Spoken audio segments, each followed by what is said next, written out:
Depois que a gente falou daquele papo de transformações gasosas, agora vamos para um negócio muito importante para o resto do nosso arco aqui de termodinâmica, que é a compreensão de um gráfico PV. Hoje vamos falar do gráfico PV. Eu quero que você aprenda a ler um gráfico PV. Ou melhor, você vai aprender a ler um gráfico PV. Ó, primeiro, o que vai ser um gráfico PV? É um gráfico que relaciona de um gás a pressão e o volume.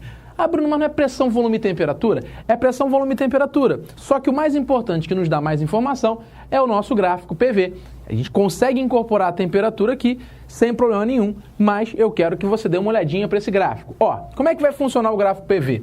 Esse eixo que é vertical é o eixo da pressão e este eixo que está na horizontal é o eixo do volume, tá?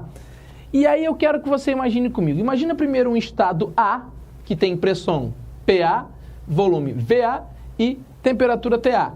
Para você ficar situado, a minha pressão PA vai estar neste pontinho. Ficou meio feio, mas tá bonito. E o meu volume VA está neste pontinho. Deixa eu desenhar aqui o meu volume VA. Ou seja, eu relaciono nesse ponto uma pressão no eixo vertical e um volume no eixo horizontal. Agora, suponha o estado B. Tá? Esse meu gás tem pressão PB, volume VB, temperatura TB. Então, aqui em cima, você tem a tal da pressão. Apaguei ali em cima, mas você já dá uma olhadinha aí dá uma voltada no vídeo.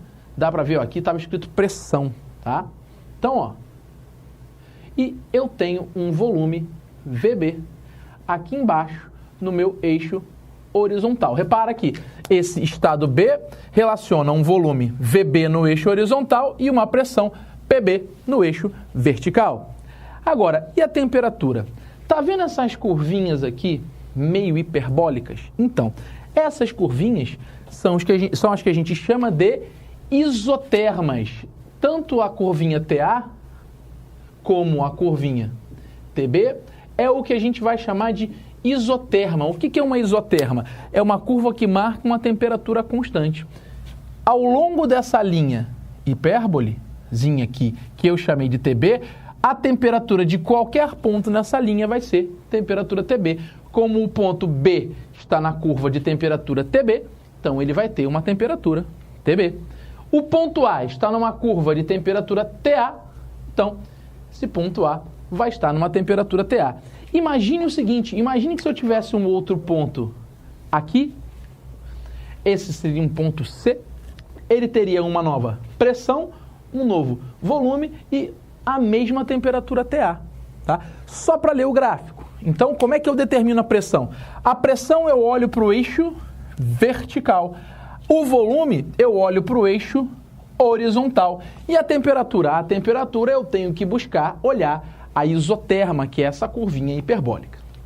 Agora eu quero que você veja o que acontece com esses dois estados, porque na última aula, que a gente falou de transformações gasosas, a gente falou de um gás mudando de estado. Lembrando que estado não é sólido, líquido e gasoso necessariamente, né? É mudar um conjunto de variáveis de estado. Então, ó, um gás que esteja no estado A, que mude para o estado B, o que acontece com ele? Repara que, ao ele ir do estado A para o estado B, se ele fizer nesse sentido, ele faz uma transformação em que ele está indo do volume VA para o volume VB. Concorda comigo? Claro que você concorda, né? Ele está saindo do estado A, que está no volume VA, está indo para o estado B, que está no volume VB. Agora, repare que no meu eixo horizontal, o meu volume VB é maior do que o meu volume VA. Ou seja, esse cara está saindo de um volume maior para um volume... Aliás, digo, está saindo de um volume menor para um volume maior. Então, esse cara está realizando uma expansão, ou seja, esse gás está aumentando de tamanho. Se ele fosse do estado B para o estado A, repara que ele está indo de um volume VB maior para um volume VA menor. Então, ele estaria realizando uma compressão. Olha para o gráfico, sempre que o teu ponto, o ponto que determina o estado do teu gás, se deslocar para a direita na transformação, ele está fazendo uma expansão. Sempre que o teu ponto se deslocar para a esquerda, ele está em relação aqui ao eixo horizontal, ele está realizando uma compressão. Então, se eu estou analisando uma mudança de estado, eu tenho que sempre saber o que o gás está fazendo, se ele está expandindo ou se ele está comprimindo, diminuindo o volume. Se eu olho para o eixo vertical, repara que quando eu saio do estado A numa pressão PA para um estado B numa pressão PB, esse cara daqui, ó, o que vai acontecer com ele? A pressão aumenta quando ele sobe, e se fizer o caminho contrário, de B para A pressão diminui quando ele desce. Então, se eu quero saber se a pressão aumenta ou diminui, basta eu olhar para o meu eixo vertical. Agora, Bruno, e como é que eu sei se a temperatura aumentou ou diminuiu? Lembra das isotermas? Tá? A isoterma que está mais próxima da origem é sempre a temperatura menor. Então, dessa forma, se a temperatura TA está mais próxima da origem, significa que esta temperatura tem um valor menor do que a temperatura TB, que está mais longe da origem. Eu posso dizer, então, que neste meu gráfico, a temperatura TB é maior do que a temperatura TA. Então, ó, se eu tivesse uma curvinha dessas, isoterma, aqui no meio, chamasse temperatura TC. Ora, se ela está entre a temperatura TA e a temperatura TB, significa que ela é uma temperatura intermediária, ou seja, TC vai ser maior do que TA, porém, TB vai ser maior do que TC. Tranquilinho? É óbvio que como eu tenho infinitas temperaturas a partir do zero, posso ter 10 Kelvin, 10,1 Kelvin, 10,01 Kelvin, 10,001 Kelvin, então eu posso ter infinitas temperaturas ali. Então eu posso ter infinitas isotermas. Entre uma e outra tem infinitas isotermas para você trabalhar. Beleza? O que eu quero que você entenda é justamente isso. Quanto mais próxima da origem estiver a curva da isoterma, menor é a temperatura daquele estado. Então, se eu fosse avaliar o ponto A, ele tem a menor pressão, o menor volume e a menor temperatura. Avaliando o estado B, eu tenho a maior pressão, o maior volume e a maior temperatura. Agora, o gráfico pode ser só assim? Pode ser qualquer gráfico aqui. Não tem problema, pode ir para cima, pode ir para baixo, pode ir para a direita, para a esquerda, pode começar de cima e descer, não tem problema. Só tem que avaliar o seguinte, se o teu estado está se deslocando para a direita, é uma expansão, se o teu estado está se deslocando para a esquerda, é uma compressão. Se o teu estado está se deslocando para cima, é uma compressão, aumento de pressão, se o teu estado está se deslocando verticalmente para baixo, é uma diminuição da pressão. E se ele se desloca afastando da origem, teu estado está aumentando a temperatura. Se ele se desloca se aproximando da origem, ele está diminuindo a temperatura. Então, se eu pensar numa seta que saia bem no meio aqui da minha origem e vá crescendo aqui na diagonal, quanto mais longe esse ponto tiver da diagonal, maior vai ser a temperatura. Belezinha?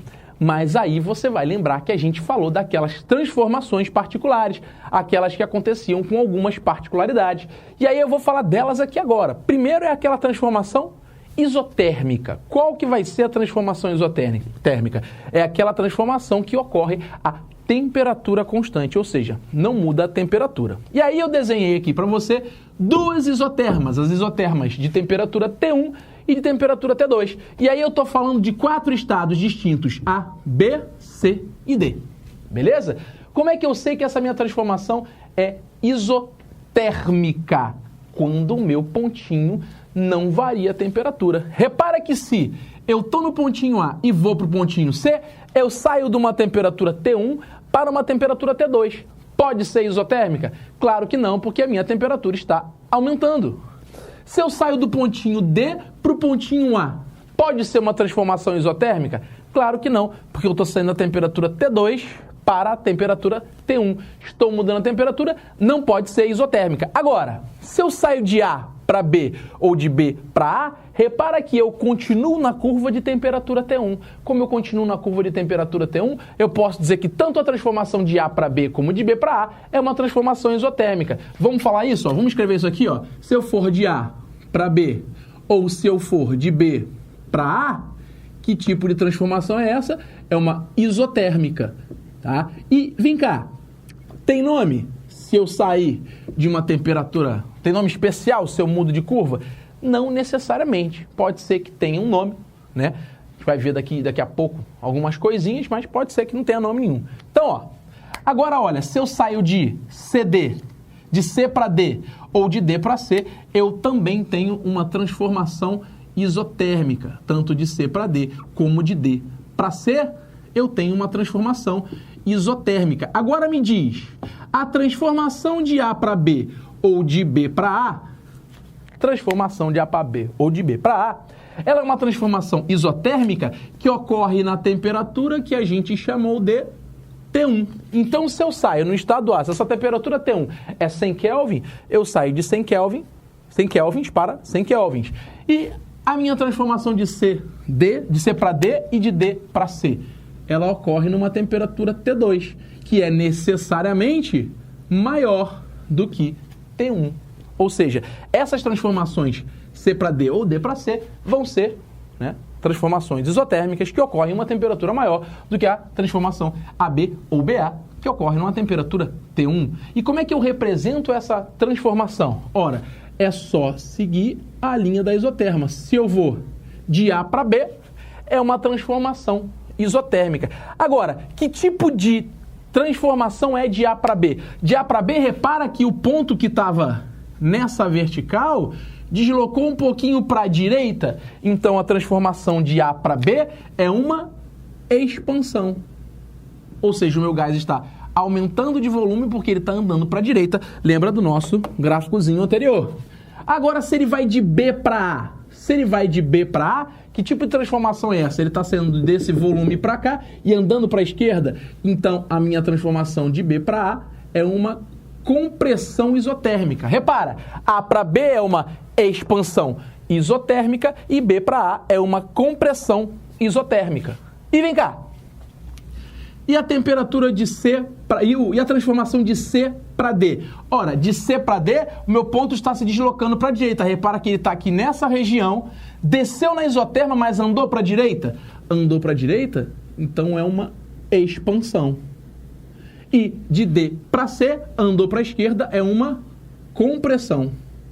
Repara também que as minhas transformações de A para B têm uma queda na pressão. Se eu fosse de B para A, eu tinha um aumento na pressão. Se eu estivesse saindo de C para D, está tendo uma queda na pressão. Se eu estivesse indo de D para C, eu estava tendo um aumento na pressão. Então, repara que, ao observar o movimento de um estado dentro de um gráfico, né? Ou seja, o que é o movimento desse estado? É o quê? É a mudança de um conjunto de variáveis para outro conjunto de variáveis, beleza? Isso é o que caracteriza uma mudança de estado, ok? Terminamos a nossa transformação isotérmica, que é que tem mais coisinha para a gente falar. Agora vamos para uma transformação isobárica. Olha só, eu tenho esse gráfico PV aqui, tenho as pressões P1 e P2, os volumes V1 e V2 e os estados A, B, C e D. Repara que se a transformação é isobárica, a minha pressão é constante. Olha que barulho gostoso. Vocês estão ouvindo esse barulho aqui, ó? Não está ouvindo mais, né? Mas enfim, é um barulho muito gostoso. Voltando para cá. Ó, pressão P1, pressão P2, volume V1, volume V2, os 4 estados ali. Repara que como a pressão P1 está mais para cima no eixo da pressão, a pressão P1 ela é necessariamente maior do que a pressão P2, de forma que o volume V2, que está mais à direita, está fazendo, né? Está tendo um volume... Ih, rapaz, o volume V2 que é maior, o volume V1 que é menor. Agora repara, quando que essa transformação vai ser isobárica? Quando de um estado para o outro não muda a pressão. Se o cara sai de A para C, fica na mesma pressão P1? Claro que não, ó. Se ele sai de A para B, não, de A para C, o que acontece? Ele aqui no A estava numa pressão P1, saiu para o C, uma pressão P2, mudou a pressão, não pode ser isobárica. Se ele sai de A para D, ora, se ele está saindo do A, que está na pressão P1, indo para D, que é na pressão P2, está mudando a pressão, não pode ser uma transformação isobárica. Agora, olha que se ele sai de A para B, ele sai de A para B numa pressão P1, chega lá numa pressão P1 de novo. Então, eu posso dizer que de A para B é uma transformação isobárica. Da mesma forma, se esse cara sai do estado B para o estado A, é também uma transformação isobárica. Então, essas duas transformações são isobáricas. Agora, olha só. Repara que de A para B, o que acontece? Ele se desloca para a direita. Se desloca para a direita, é uma expansão. E se de B para A, o ponto está se deslocando para a esquerda, é uma compressão. Bruno, e as temperaturas? Repara que estes pontos não precisam estar nas mesmas isotermas. Ó. O A e o B necessariamente não estão. Se eu tenho uma isoterma aqui para o A e uma isoterma aqui para o B, quando eu saio de A para B, eu necessariamente mudei a minha temperatura. Ok? Se eu analiso agora de C para D, ora, se eu for de C para A, muda a pressão. Se eu for de C para B, muda a pressão. Então, nesse gráfico aqui, qual que é outra transformação que é isobárica? É indo de C para D ou de D para C. Essas duas também são isobáricas, que também vão ser caracterizadas como o quê? A de C para D, que está indo para a direita, é uma expansão. E a de D para C, que está indo para a esquerda, é uma, vamos enfiar aqui pequenininho, uma compressão. Beleza? Agora, qual que é a pressão da isobárica A para B ou B para A? É a pressão P1. E qual que é a pressão da isobárica C para D ou D para C? É a pressão P2. Sim, sim? Tranquilinho. Agora, olha só. Já que a gente terminou a transformação isobárica, falta só mais uma, que é a nossa transformação isocórica. Isocórica é aquela que acontece a volume constante. Analogamente, se eu pensar na situação da isobárica, olha para o gráfico da isocórica. Eu tenho novamente 4 estados, A, B, C e D. Só que agora, se o volume é constante, só vai ser uma isocórica se eu sair de um volume para o mesmo volume. Então, ó, aqui, ó, se eu vou de C para A ou de A para C, eu tenho uma transformação isocórica. Se eu vou de B para D ou de D para B, eu tenho uma transformação isocórica. Agora, repara que nessas transformações, como o volume não muda, eu não posso dizer que esse gás está sofrendo uma expansão ou que esse gás está sofrendo uma compressão, porque essa transformação ocorre a volume constante. Então, o que eu posso dizer aqui, ó, que de A para C ou de C para A, esse cara está fazendo uma isocórica. Aqui, volume é uma isocórica a volume V1. Analogamente, se eu falar da transformação que está indo de B para D ou de D para B, B para D ou de D para B, eu estou falando novamente de uma transformação isocórica, só que agora com um volume V2. Tranquilinho? Então, ó, por agora é só e a gente se vê em trabalho de um gás. Um abração para vocês.